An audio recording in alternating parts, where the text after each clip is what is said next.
हरिओम हरिओम हरिओम। शरीर को स्वस्थ रखने के लिए हमारे सभी ग्रंथों में इसके बारे में बताया गया है। महाभारत के युद्ध में पूरे विश्व की सेनाएं तैनात हैं, वहाँ कोई फालतू समय नहीं है। इतने महत्वपूर्ण समय में भी गीता के माध्यम से भगवान अर्जुन को और हम सबको ये बता रहे हैं। गीता में बहुत ऐसे श्लोक हैं कि हमें क्या खाना है, कब खाना है, कैसे खाना है, किस तरह के भोजन को लेने से किस किस तरह के लाभ और नुकसान होते हैं। ये सारी जानकारी भगवान ने गीता में दी है और हमारे सभी ग्रंथों में है। एक है श्वासों की फैक्ट्री और एक है नोटों की फैक्ट्री। अगर श्वासों की फैक्ट्री चलती रहेगी तो वो नोटों की फैक्ट्री को संभाल सकती है। अगर श्वासों की फैक्ट्री बंद हो जाए, नोटों की फैक्ट्री श्वासों की फैक्ट्री को नहीं संभाल सकती। ध्यान दीजिए, रोग का कारण हम जो खाते हैं उससे दो तरह के काम बनते हैं। नंबर एक, हम जो खाते हैं उससे शरीर को जो हड्डी मांस खून वगैरह चाहिए वो बनता है, मिलता है। दूसरा, उससे गंदगी बनती है जो शरीर ने बाहर निकालनी होती है। गंदगी को बाहर निकालने के 4 रास्ते हैं: पेशाब का, पाखाने का, पसीने का और श्वास का। जब कुछ गलतियों की वजह से शरीर 4 रास्तों के द्वारा गंदगी को बाहर निकालने में असमर्थ हो जाता है, गंदगी शरीर के अंदर रहना शुरू कर देती है, उस गंदगी का नाम मर्जी तो हम हाई ब्लड प्रेशर रखें, शुगर रखें, जोड़ों का दर्द रखें, मोटापा रखें। शरीर के अंदर गंदगी का, विजातीय द्रव, टॉक्सिन्स का रहना ही रोग है। मानव देह 5 तत्वों से निर्मित है। इसकी मरम्मत इन 5 तत्वों के द्वारा ही होगी: आकाश, वायु, अग्नि, जल और पृथ्वी। आकाश तत्व हमें उपवास करने से मिलेगा, ठीक तरीके से उपवास करने से मिलेगा। वायु तत्व प्राणायाम करने से मिलेगा, सूती कपड़े पहनने से, सीधे बैठने से, हार्ड बेड पे लेटने से मिलेगा। प्राणायाम कीजिए। प्राणायाम हम आपको बिल्कुल साधारण प्राणायाम बताएंगे। इसको कोई भी व्यक्ति कर सकता है, किसी किस्म का कोई नुकसान नहीं होगा। आइए आज अहिंसक प्राणायाम के बारे में जानते हैं।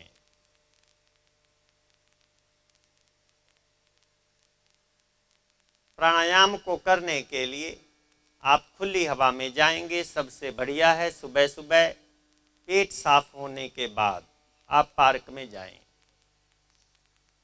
अगर किसी कारणवश पार्क में ना जा पाएं तो छत पे, जहाँ बालकनी में, जहाँ किसी खुली हवा में बैठ के प्राणायाम करें। प्राणायाम करने के लिए सबसे बढ़िया है आप सिद्धासन, सुखासन, पद्मासन, आलती पालती मार के सीधे बैठें। अगर बैठने की सुविधा ना हो तो सीधे खड़े होके भी कर सकते हैं। अगर कोई इतना कमजोर हो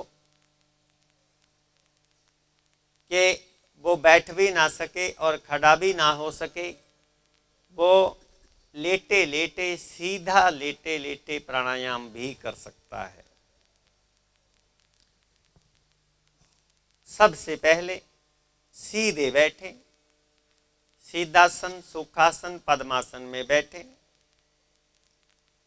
अपने दाहिने हाथ का अंगूठा और आखिर की 2 उंगलों का इस्तेमाल करेंगे। जो बीच की 2 उंगलें हैं इनको बीच की तरफ, अंदर की तरफ फोल्ड कर लेंगे। दाहिने हाथ से के अंगूठे से नासिका को दाहिने तरफ से बंद कर लेंगे, दाहिनी नासिका को बंद कर लेंगे और बाईं नासिका से गंदी वायु जो फेफड़ों के अंदर पहले से है उसको बाहर निकालेंगे। जब मैं हाथ नीचे करूंगा तो मतलब बाहर निकाल रहे हैं वायु को, हाथ ऊपर करूंगा तो भर रहे हैं, ऐसे इशारा करूंगा तो रोक रहे हैं। सबसे पहले गंदी वायु को बाहर निकालना है। अब दाईं नासिका से शुद्ध वायु को अंदर भरेंगे।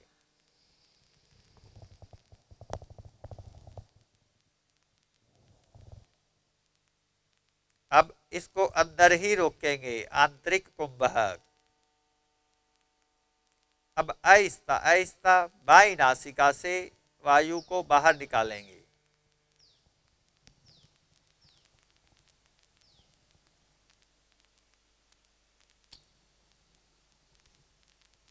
अब 2-4 श्वास ले लेंगे ताकि श्वासों की गति सम हो जाए। जब हम वायु को अंदर रोकेंगे, आंतरिक कुंभक करेंगे, जहाँ बाहरी कुंभक करेंगे तो शरीर के साथ किसी किस्म की कोई भी जोर जबरदस्ती नहीं होनी चाहिए। अपनी अपनी क्षमता के मुताबिक रोकें। अभी हमारा आधा राउंड हुआ था। अब दूसरे हम अपनी आखिरी 2 उंगलों के माध्यम से बाईं नासिका को बंद करेंगे। दाईं नासिका से वायु को बाहर निकालेंगे, रेचक करेंगे और इसको बाहर ही बंद करेंगे, बाहरी कुंभक। अब आहिस्ता आहिस्ता बाईं नासिका से शुद्ध वायु को भरेंगे। इसको अंदर ही रोक लेंगे, आंतरिक कुंभक। अब आहिस्ता आहिस्ता दाईं नासिका से वायु को बाहर निकालेंगे।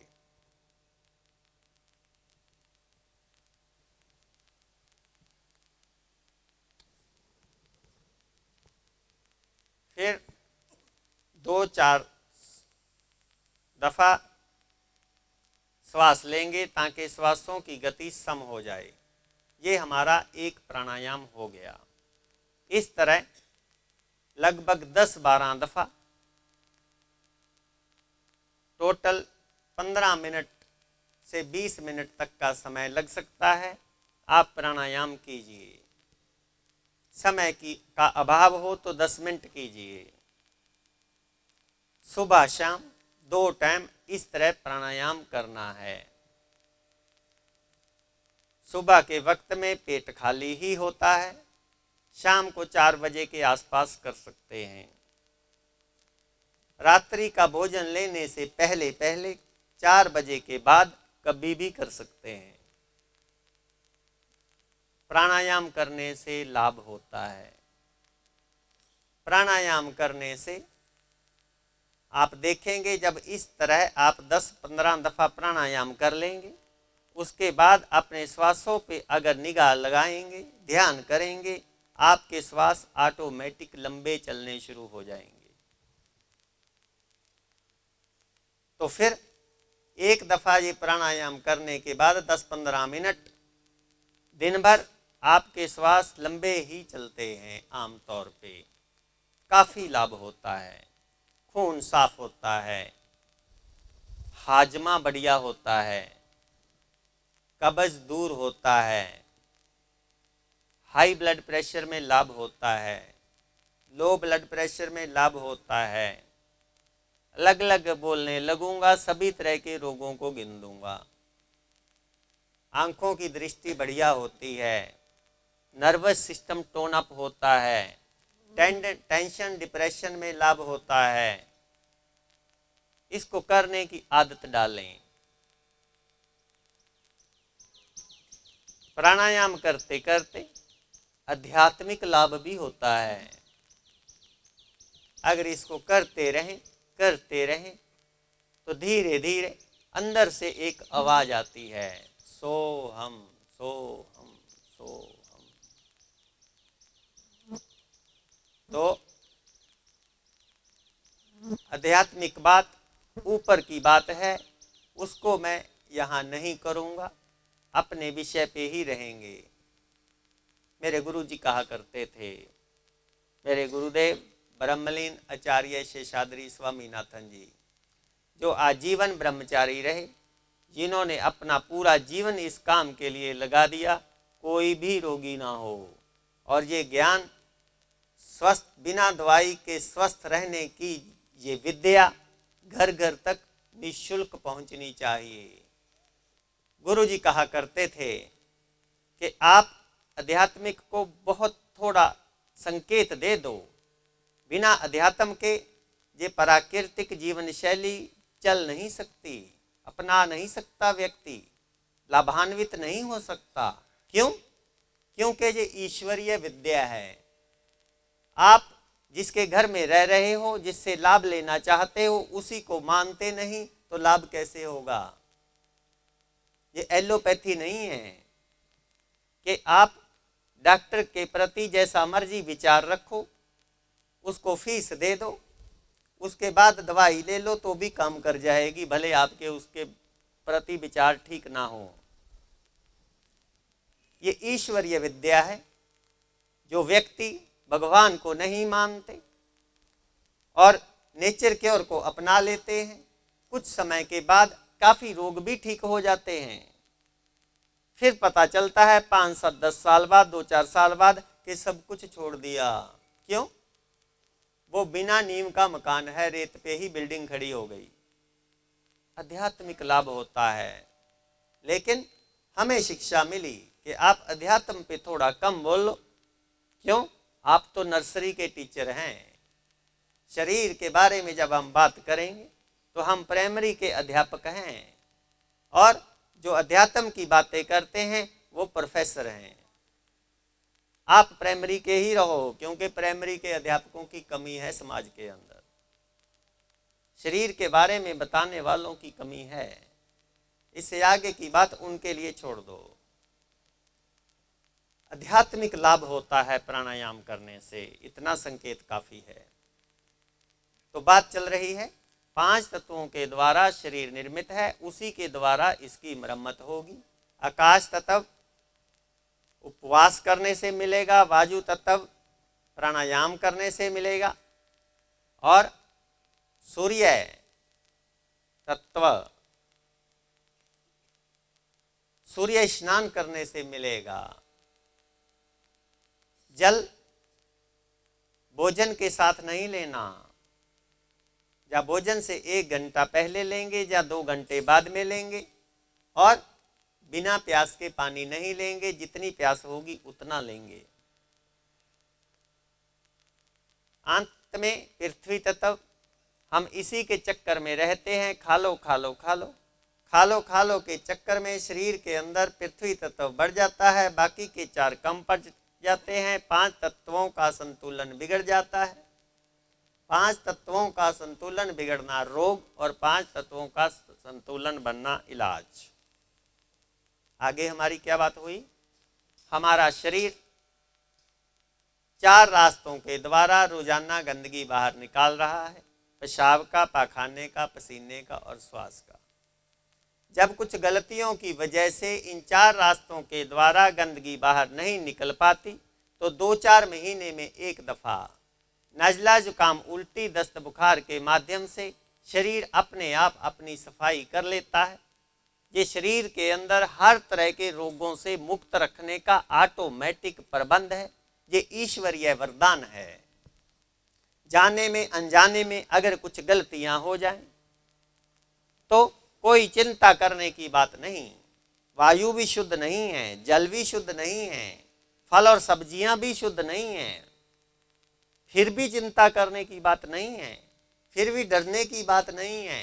शरीर के अंदर ऑटोमेटिक प्रबंध है कि जब भी कभी इस तरह के कुछ फॉरेन मैटर शरीर के अंदर इकट्ठा हो जाएंगे, 2-4 महीने में 1 दफ़ा नज़ला, जुकाम, उल्टी, दस्त, बुखार आएगा, हम उसको बिना दवाई के ठीक कर लेंगे। बस हम उस गंदगी को बाहर निकलने का मौका देंगे, हम उसको अंदर बंद नहीं करेंगे।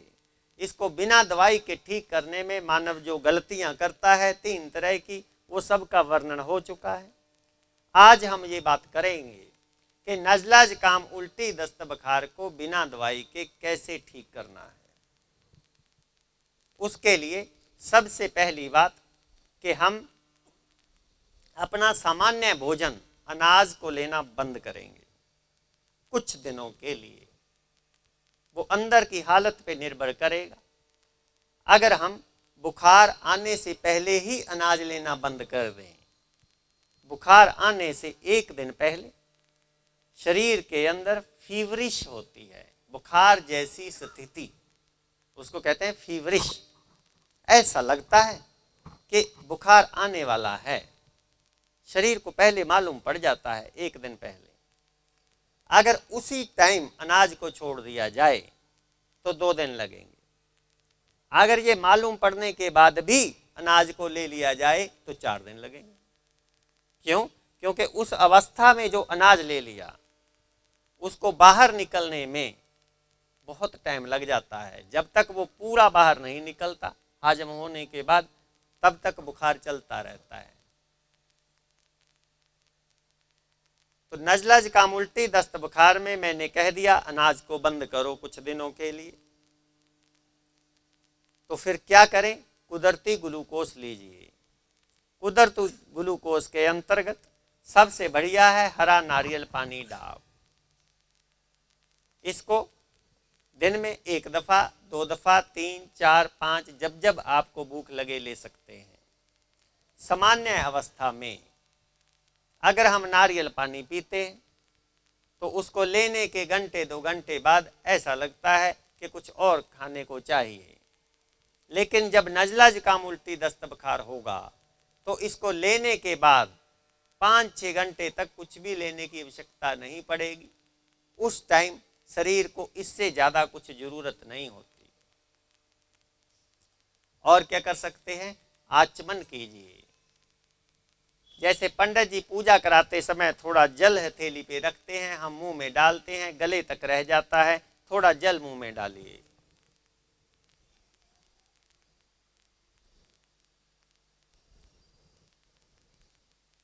इस तरीके से आप 4-5 दफ़ा जल मुंह में डालेंगे, बुखार उतरेगा।